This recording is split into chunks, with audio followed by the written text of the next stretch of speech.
can they hang on to the strait like they say? Yes, there's nothing to keep them from doing so. They're in a very wonderful position. The strait, for reasons of geology and topography, is very difficult to control, but they have the means. We do not. This is not a place that you can easily assault on the ground or from the air and exert any real control or influence. They can, as you point out, effectively destroy everything on the western side of the Gulf. They can do that. I would argue the Iranians can destroy Israel as well, completely. And increasingly, there doesn't seem to be much incentive for the Iranians to do much else. I mean, if you're sitting in their position right now and you know that we're trying to build replacements, why wait around? You know, what's the incentive to wait? It's the Russian position in 2022 was, well, we have an inkling of what's going on over in eastern Ukraine. They captured plans that they had found in eastern Ukraine that talked about the reconquest of Crimea and striking deep into Russia. They knew what was being built up. They didn't appreciate how bad it was. They underestimated the enormous investment of time, money, and resources that we had made in the Ukrainians. But it became clear that there's no incentive to wait around to be destroyed. It's better to take it on, fight it, and win it, regardless of how long it takes. I think that's the Iranian position too. And I think it's the winning card, so to say. They can outlast everybody else. That's why I say it's war to the last missile. Who runs out first? And you know, it's ironic and distressing. If that was the only issue we had at the Strait of Hormuz, it's a pretty bleak picture for us. But there's one other issue that makes it even more amazingly bad for our side, is that is point number one in this whole memorandum, is that the war has to end in Lebanon between Israel and Hamas, who neither one of them were even party to the MOU. Professor Morandi also spoke on that and laid out an even more clear Iranian position than they have to date on that topic. The Iranians have been very clear to the Americans. There will be no nuclear deal if Lebanon is evacuated, if it is not evacuated, if the war does not end. There will be no nuclear negotiations if this does not take place. So that's really up to the Americans. And in addition to that, the Iranians can make life for the Americans much more difficult in the Strait of Hormuz. If the Americans refrain from carrying out their obligations elsewhere, then the Iranians will feel that they are not obliged to allow all that many ships to pass through. And that's actually what they're doing right now. But that's President Trump's primary political requirement: no nuclear weapons, etc. But he's saying it, and it's so weird because the Iranian side has always said we aren't going after nuclear weapons. So that's easy. We'll declare that and whatever. We'll negotiate that after these other things are done. But now they're saying we won't even start that process unless this happens. And so, Doug, I mean, tell me if you see it differently. But if that is truly the position of the Iranian government, there won't be any negotiations at all because Israel will never do what was required. Well, from the standpoint privately of people in Washington and Israel, is very much the same. This nuclear business is almost a distraction. In fact, I would say it's a major strategic distraction. If you go back and look at the comments that were made before and immediately after the first major round of war that began in February and then concluded, I would argue, I guess at least temporarily before July. What was the focus? What did people talk about? They said, well, nuclear weapons, yeah, that's important, but it's really the ballistic missile arsenal. It's Iran's ability to threaten Israel. And that's the problem. What Morandi says is not wrong, but he needs to understand something. There is only one acceptable outcome for Israel in this war, and that is the complete destruction of Iran. Just as the only outcome right now that satisfies people in Kiev, and for that matter, the globalist elites, not the populations of Europe, but the globalist elites, is the destruction of Russia. Just as they wanted to carve up Russia into smaller pieces, rape it and exploit it for its resources, that's exactly what the people in Washington and in Israel want to do to Iran. That has not changed. Now, the other issue on nuclear weaponry is as follows. If you were really all that concerned about preventing people from developing and fielding nuclear weapons, don't attack them. But that never really occurred to anybody because it really wasn't at the top of the agenda. Remember, the Israelis would probably welcome any excuse they could find to launch a nuclear weapon at Iran. And we would probably sit there and applaud. Fine, great, go ahead and do it. Don't wait for anybody in the United States to wake up, smell the coffee, and understand the utter insanity and folly of all of this. Don't expect anybody to take note of the views of the rest of the world, let alone the Chinese and the Russians. It's not going to happen. Nobody cares. Nobody gives a damn. So what are we dealing with? We're dealing with the Keens of the world, obedient servants of the Jewish lobby in the United States, well paid for their trouble, well paid for their efforts, richly rewarded for everything they say and do. And they are going to flog this horse until it's dead. That's Iran. So having said that, what is Professor Morandi's answer? Build more missiles, strengthen your defenses, get ready for the worst, because it's coming. I don't think Iran has much choice in that matter. And you know, I'm listening to you talk here, Doug, and I'm remembering things that we've said over the months, things that we said prior to the war started. And it seems to me we have now, and tell me if you agree or disagree with this, we have walked ourselves into the worst imaginable outcome. You are lobbied so many times. All you got to do is the walk away theory. Just walk away, declare victory, say whatever you want, and then just leave. And then don't even worry about MOUs or negotiations, anything else. You can just declare your victory and leave. That would have been the least bad option we had. But I think that now that we have, with this MOU, Trump has trapped himself into not even a no-win. That would have been a no-win situation. This is what I think from listening to you, we're in a must-lose situation now. Because with the Strait of Hormuz, we can't get it fully open, and we can't get the terms that we want, and Lebanon's not going to go anywhere, or Hezbollah's not going to go anywhere. Now then, the only thing Trump can do is to go back to war, because if he just walks away now without the Strait of Hormuz or without Lebanon, then he is seen as a loser. So it seems to me like almost all the pressure is that he must go and do this, which will guarantee a physical defeat. Yes, I think that's true. And I think, again, I don't want to keep repeating it, but I think it's true. It's war to the last missile. And we're not leaving until we think we expended all of our munitions and capabilities. We're not going anywhere. And Donald Trump, the big disappointment with Donald Trump is as follows. If you go back, and it's not just a question of looking at what he was saying before he was elected, but let's look at what he's done since he arrived. What has he really succeeded in fundamentally changing? And I think the answer is nothing.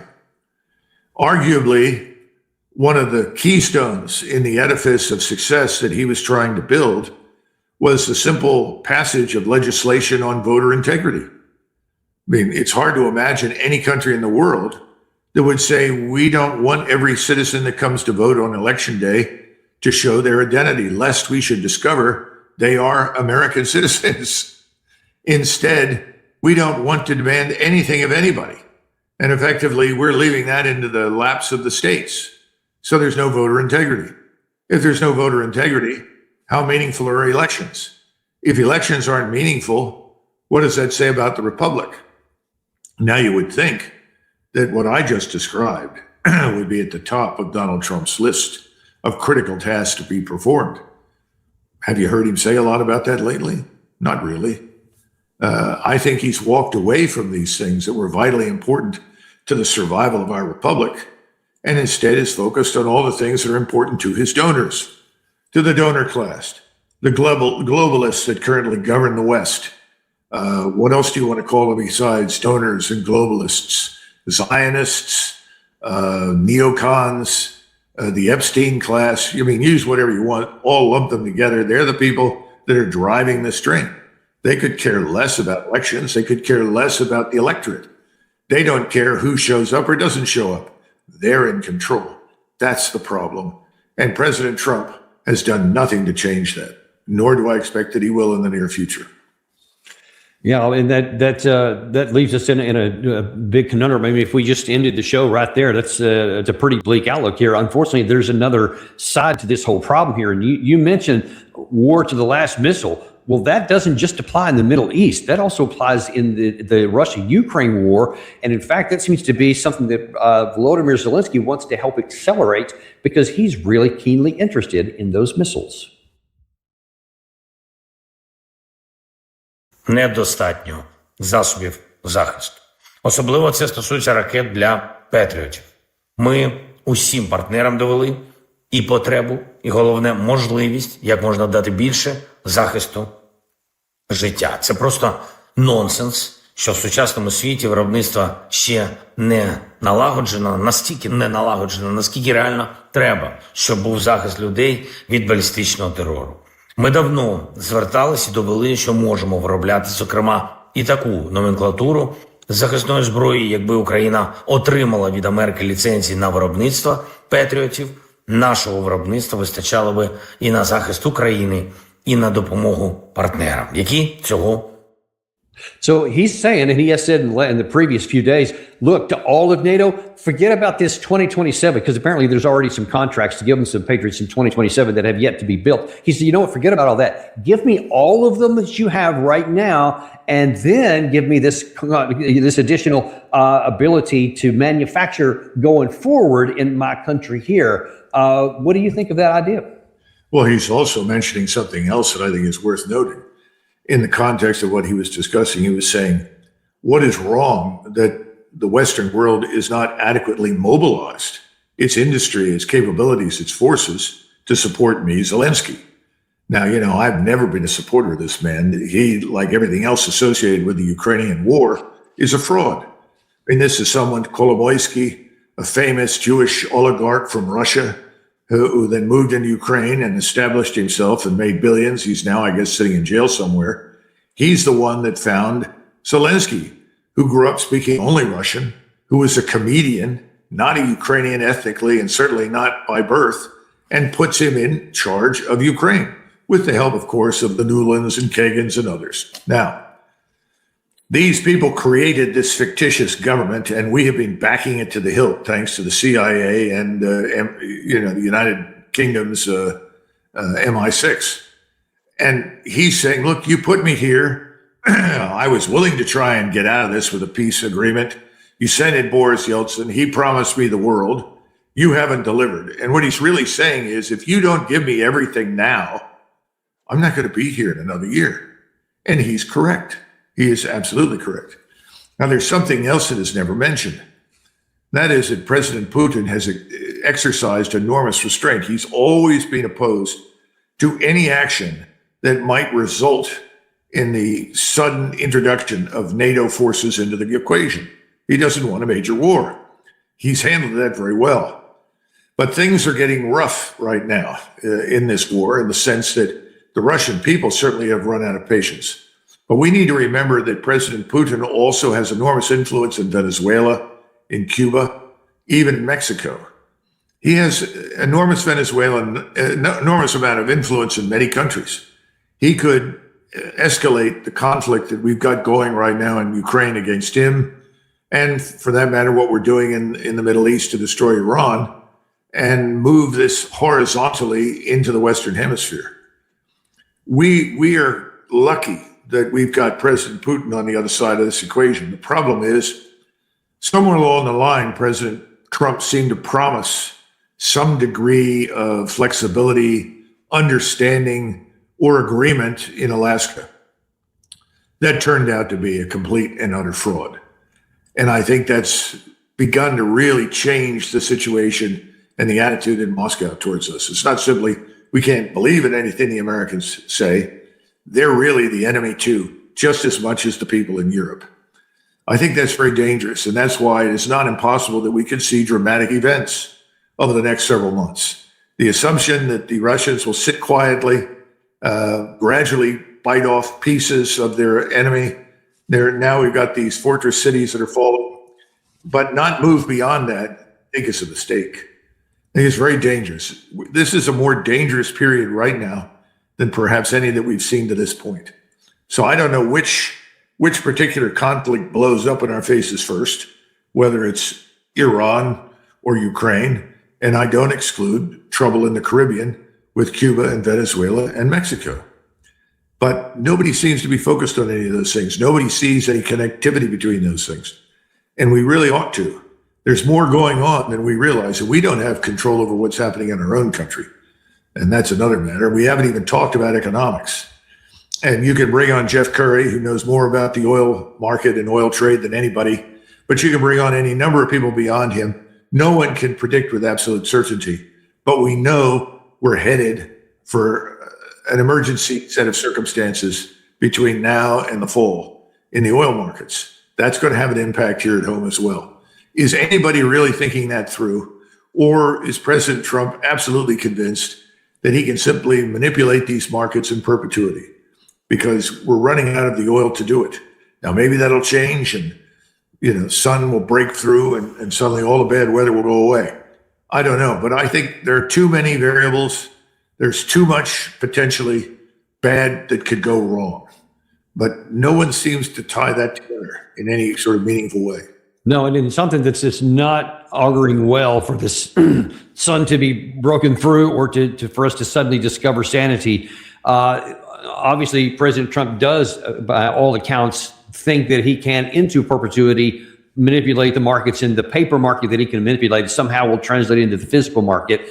That's probably not going to happen. But that mentality translates into the war itself, in the Russia-Ukraine war. And let me just show you, this is kind of a mainstream view. You might not have even heard of this guy, Andrew Harding, who was on Fox News, talking about how the mainstream sees this war right here. And I think this illuminates an even bigger problem. I think if any president is going to ensure both sides come together, it's going to be President Trump. That's not to say that any type of ceasefire or a pause in fighting is easy. Clearly, it hasn't been. But the president has a strong track record, certainly in the second administration, in securing pauses in fighting, ceasefires, even long-term stoppages in fighting between different countries around the world or different parties around the world, whether that's with Israel and Hamas, that's India and Pakistan, or certainly more recently with the United States and Iran here. The president is very much focused on seeing diplomacy prevent conflict from becoming bigger issues.